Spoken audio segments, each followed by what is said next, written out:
Seja muito bem-vindo ao canal. Meu nome é Gilson César da Costa, aqui do canal A Bíblia Comentada. Curta, se inscreva, ative o sininho para receber todas as nossas notificações. Já dá o like aí. Se você não gostou, no final do vídeo você tira. Então a gente vai continuar aqui com o penúltimo capítulo de Romanos.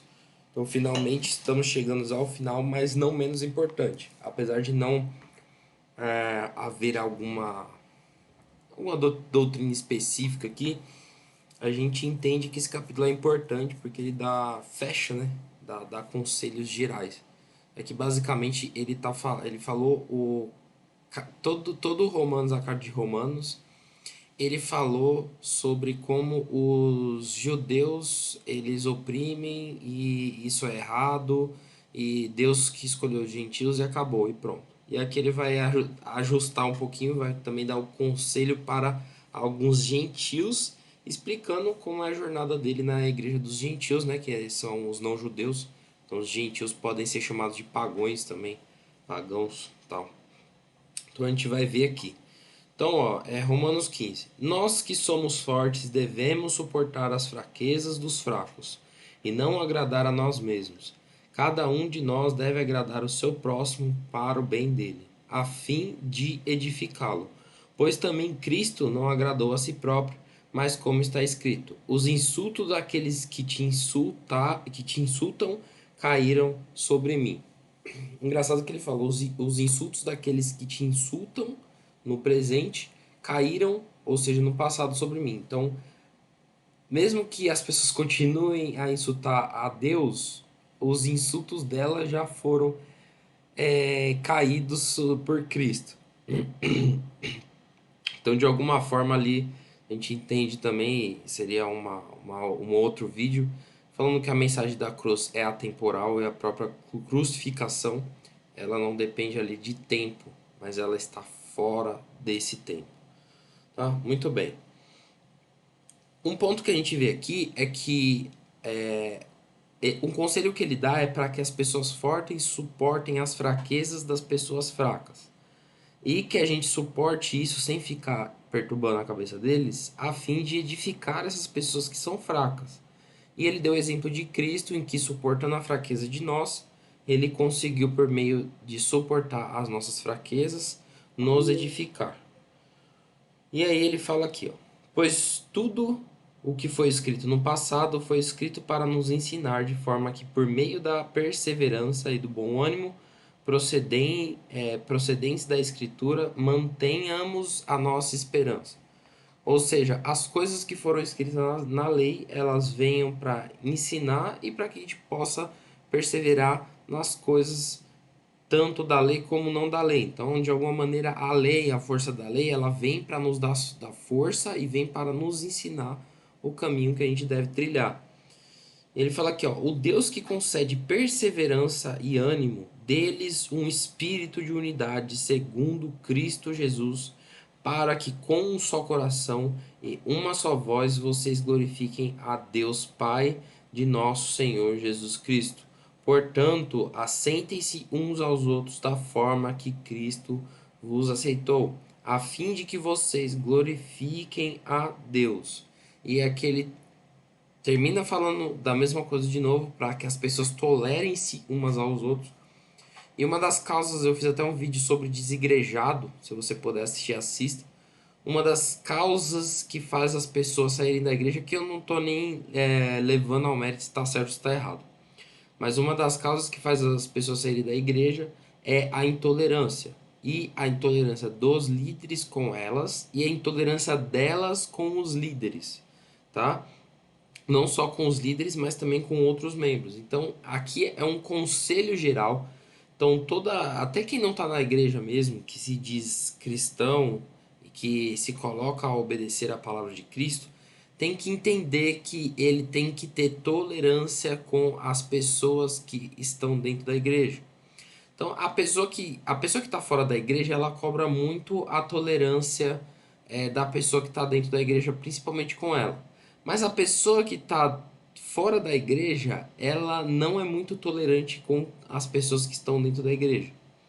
Eu não sei porque isso acontece, mas talvez elas não sei, de alguma maneira pode ter sido uma pressão da igreja, e aquilo causou um certo constrangimento e por isso ela exige tolerância, ou por ela mesma ter saído, não ter tolerado algumas coisas e já está sem paciência ali, não consegue exercer esse papel.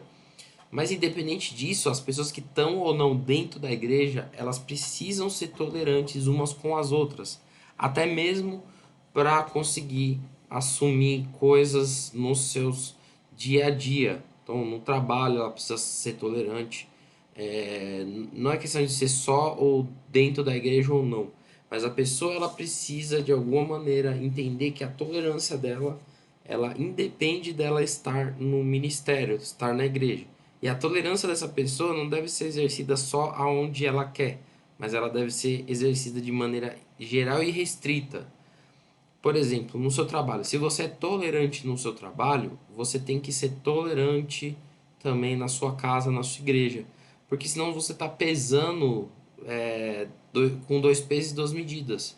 Exercendo a tolerância aonde te é conveniente e talvez aonde não te é conveniente você não exerce essa tolerância. Isso pode complicar de alguma maneira várias relações e vários níveis dessa relação. Mas sem problema, vamos continuar. E aí Paulo, ele fala sobre isso e fala, ó, pois eu lhes digo que Cristo se tornou servo dos que são da circuncisão por amor à verdade de Deus, para confirmar as promessas feitas aos patriarcas. Então, nesse caso, Cristo não precisaria estar cumprindo a lei, a não ser porque Deus assim determinou que a lei fosse cumprida. Então, ele se submeteu à lei para que ela fosse cumprida. As promessas que vieram aos patriarcas sendo cumprida por meio dele. E isso tudo é porque, a fim de que os gentios, né, ou pessoas não judias, glorifiquem a Deus por sua misericórdia, como está escrito, por isso eu te louvarei entre os gentios, cantarei louvores ao teu nome. A gente vê isso lá no Salmo 18, 49 e 2 Samuel 22, 50. E disse também, cantem de alegria, ó gentios, com o povo dele. Isso aqui está lá em Deuteronômio 32, verso 43. E mais, louvem ao Senhor todos vocês gentios, cantem louvores a eles todos os povos. Está lá em Salmo 117, verso 1. Virando a página aqui. E Isaías também disse, em Isaías 11, 10, brotará a raiz de Jessé, aquele que se levantará para reinar sobre os gentios, este colocarão nele a sua esperança. Ou seja, explicando mais de uma vez que os gentios ou não judeus também creriam em Deus e glorificariam a Deus, tá? Que o Deus de esperança os encha de toda alegria e paz por sua confiança nele, para que vocês transbordem de esperança por meio do Espírito Santo. É um conselho geral. Que Deus possa encher você de esperança. Não só um conselho, mas é uma oração também. E aí Paulo ele vai explicar o seu ministério aqui. Meus irmãos, eu mesmo estou convencido de que vocês estão cheios de bondade e plenamente instruídos, sendo capazes de aconselhar-se uns aos outros. A respeito de alguns assuntos, eu lhes escrevi com toda a franqueza, principalmente para fazê-los lembrar-se novamente deles, por causa da graça que Deus me deu. Então, de alguma maneira, a gente sempre precisa estar relembrando de alguns assuntos. Uma postagem que eu vi, gostei bastante. Basicamente, a Bíblia ela é composta poderia ser resumida em meia dúzia de verdades, poucas verdades. E essas verdades elas têm muitas aplicações. Só que não é porque são poucas verdades que a gente deve desprezar. Na verdade, por serem poucas verdades, elas devem ser pregadas várias vezes. Então, a repetição, nesse caso, ela é tão importante quanto o conteúdo. No caso da Bíblia e da Palavra de Deus, a repetição faz parte do processo para que as pessoas se alinhem em santidade. Por exemplo, você pode entender bastante sobre oração, mas é algo que você tem que sempre ouvir na pregação, porque se você não ouvir na pregação, não vai adiantar você ter um conhecimento humano. Então você tem que estar sempre repetindo e sempre reforçando alguns conceitos básicos. Por exemplo, oração, leitura bíblica, jejum, amor ao próximo, santidade, ter paz com as outras pessoas. São coisas simples aqui que eu elenquei, que só de você ouvir ela de várias fontes, várias vezes e de várias maneiras diferentes, elas reforçam algo na sua mente que é necessário. Então, quando você para de reforçar coisas na sua mente, parando de ler a Bíblia, parando de orar, parando de ir na igreja, parando de fazer jejum, parando de fazer oração, você se prejudica porque esse reforço ele é muito importante para que o aprendizado ele seja contínuo e fluido, contínuo em termos de crescimento, né? E fluido por conta dos empecilhos. Então, quanto mais a gente repete em termos bíblicos, isso faz cada vez mais sentido. Por exemplo, se você está chegando aqui em Romanos capítulo 15, você passou lá desde o capítulo primeiro e o ideal, até para mim mesmo que fiz os vídeos, seria eu fazer o quê? Retomar os vídeos e vê-los de novo, com uma determinada frequência. Entender, ler sempre os capítulos, você lê com outra abrangência. Eu explicando aqui, talvez algum ponto que passou despercebido passe melhor. Mas toda vez que você lê, você vai conseguir atribuir algo diferente às coisas que você está fazendo. E isso é muito importante, não exatamente faz parte do processo, somente do processo bíblico, mas faz parte do aprendizado em geral. As coisas precisam ser reforçadas para a gente entender a sua importância. Até me perdi onde eu estava. Beleza, ó. E Paulo estava falando dele mesmo, tá? De ser um ministro de Cristo para os gentios com o dever sacerdotal de proclamar o evangelho de Deus para os gentios, para que os gentios se tornem uma oferta aceitável a Deus, santificados pelo Espírito. Ou seja, essa parte de santificação, ela tem muito a ver com a repetição. Então é necessário que se repita muito de várias maneiras diferentes e o mesmo conteúdo. Portanto, eu me glorio em Cristo Jesus, em meu serviço a Deus. Não me atrevo a falar nada, exceto aquilo que Cristo realizou por meu intermédio, em palavra e em execução, a fim de levar os gentios a obedecerem a Deus, pelo poder de sinais e maravilhas e por meio do poder do Espírito de Deus, assim desde Jerusalém e arredores até Ilírico, proclamei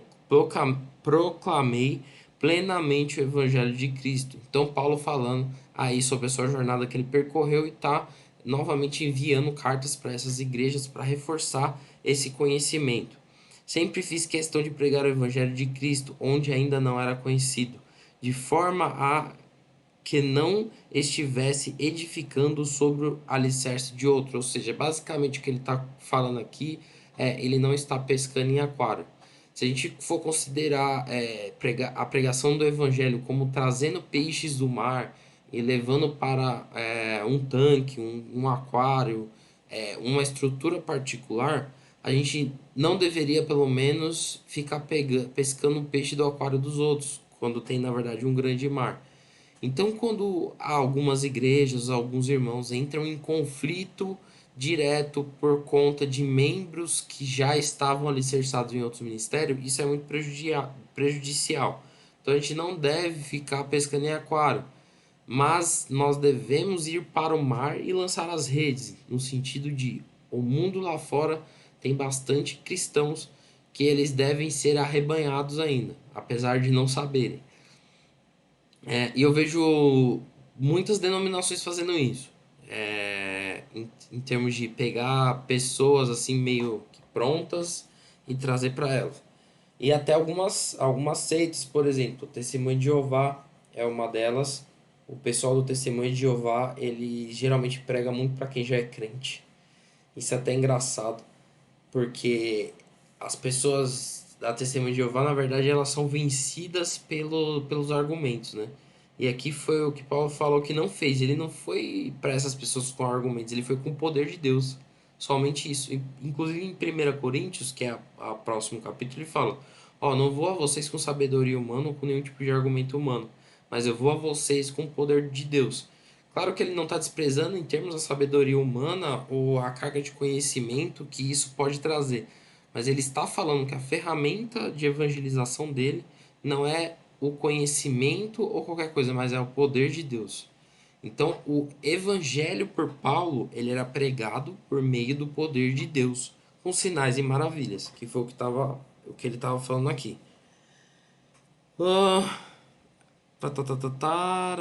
tá. Mas antes, como está escrito, hão de vê-lo aqueles que não tinham ouvido falar dele, e entenderão aqueles que não tinham haviam escutado. É por isso muitas vezes que fui impedido de chegar até vocês. Ou seja, isso daqui está lá em Isaías 52:15. Ele demonstra esse avanço, né, da pregação do evangelho a pessoas que nunca conheceram a Jesus, que é o de fato. E o sempre precisamos ouvir dele é que a pregação do evangelho também sempre precisa vir até nós de novo. Então, um ponto é você trazer alguém para o seu, vamos colocar assim, rebanho, o seu aquário.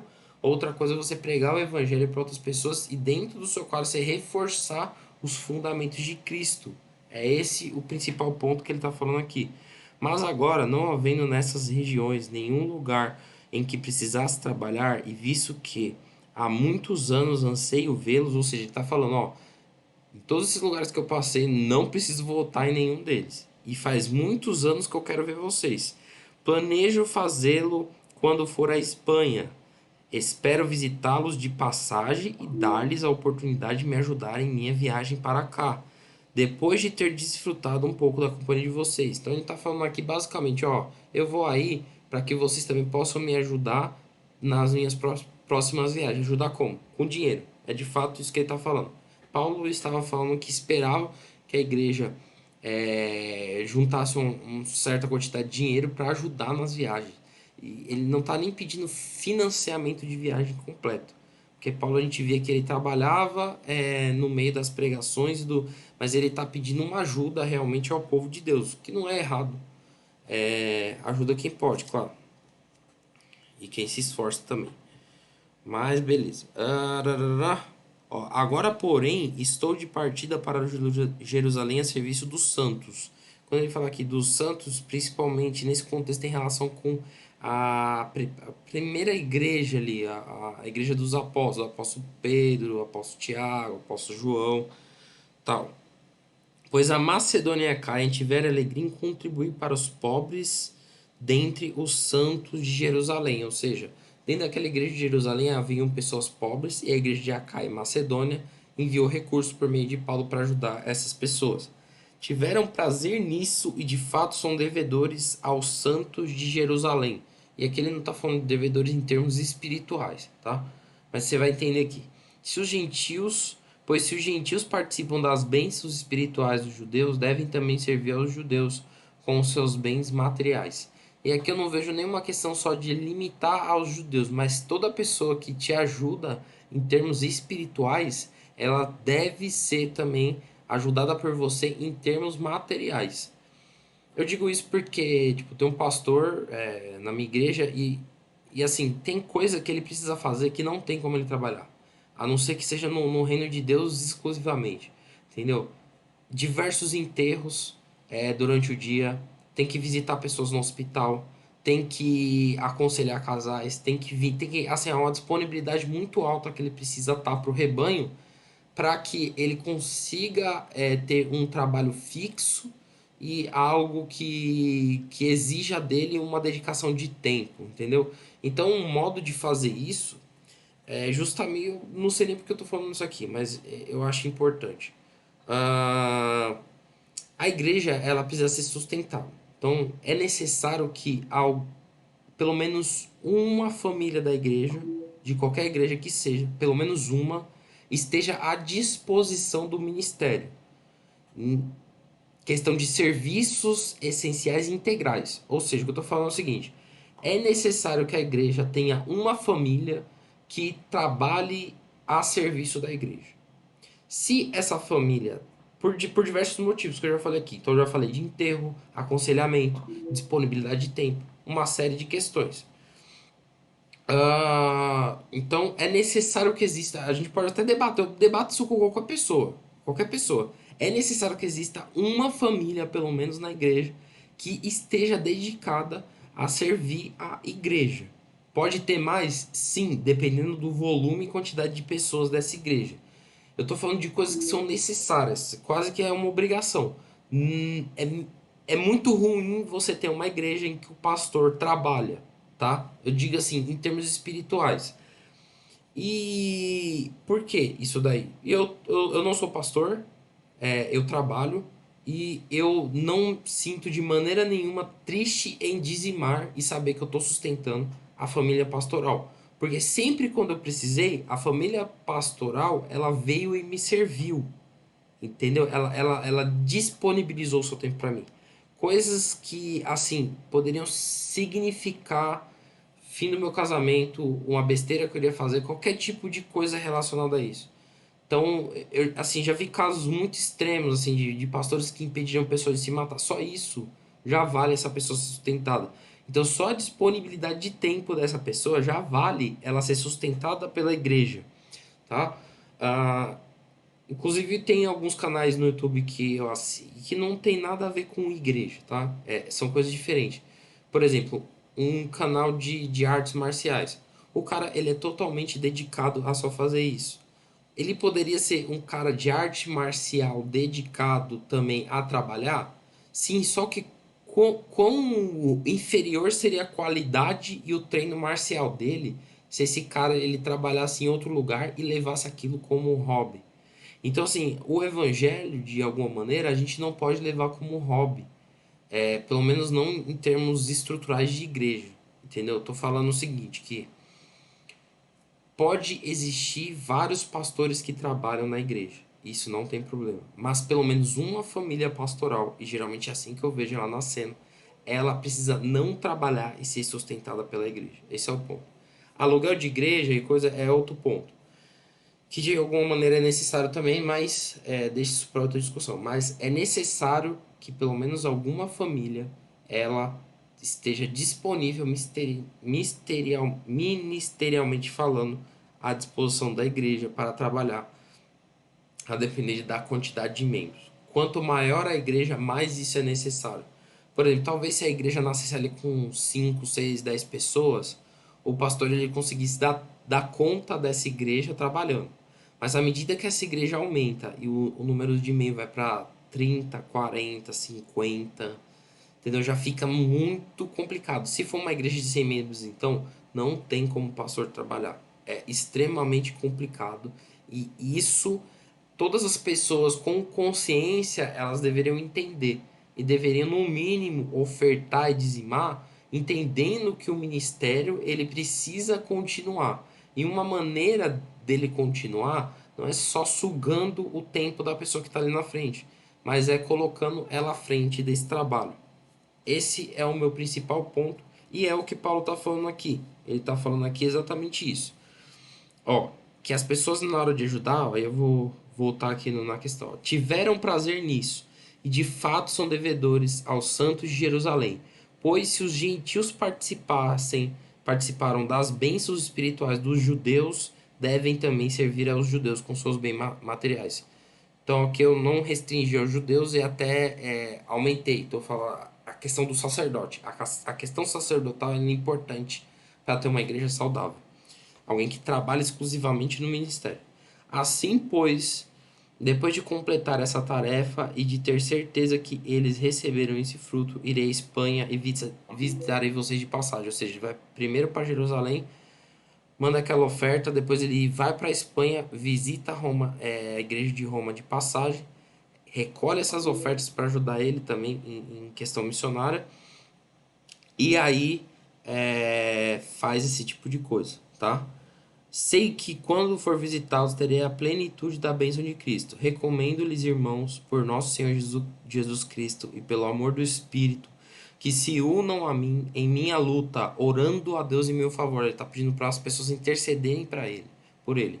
Orem e leve essa intercessão em relação a Paulo, também para o líder espiritual, pastor, ao presbítero, a quem tiver à frente da obra. É necessário que a igreja se reúna em oração para estar orando por aquele que a encabeça. Não tô, claro, quem encabeça é Cristo, mas estou falando assim no sentido humano. Quem levanta a igreja, quem chama, quem faz as convocações, quem organiza, quem administra.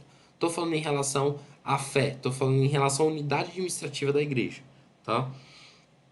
Orar em favor dessas pessoas. Orem para que eu esteja livre dos descrentes das Judéias e que meu serviço em Jerusalém seja aceitável aos santos, de forma que, pela vontade de Deus, eu os visite com alegria e, juntamente com vocês, desfrute de um período de refrigério. O Deus da paz seja com todos vocês. Amém. Então, aqui a gente encerra o capítulo 15. No capítulo 16 ele vai dar algumas saudações pessoais que são importantes, tá? Apesar de serem saudações pessoais, vai ser rápido. Só que no 16, por ser rápido, ser uma questão de saudações e algumas coisinhas mais, eu vou também passar uma revisão ali do que a gente viu em Romanos todo. Considerações finais. Revisão. Vou colocar considerações finais barra revisão. Esse vídeo tem o título de considerações finais, se eu não me engano. E o outro eu vou colocar considerações finais barra revisão, para a gente voltar a entender tudo que a gente já aprendeu aqui de maneira resumida. Muito obrigado por ter ficado até aqui. A série de Romanos está se acabando. Por favor, assista o último vídeo, é muito importante. Não deixe de assistir o último vídeo. O overview, a review é muito importante para a gente também manter uma questão de aprendizado. Tá bom? Muito obrigado. Espero que você gostou, que você tenha ficado até agora. Curta, se inscreva, compartilha, ative o sininho para receber todas as nossas notificações. Não deixe aí de dar o seu like no vídeo, por favor. Muito obrigado.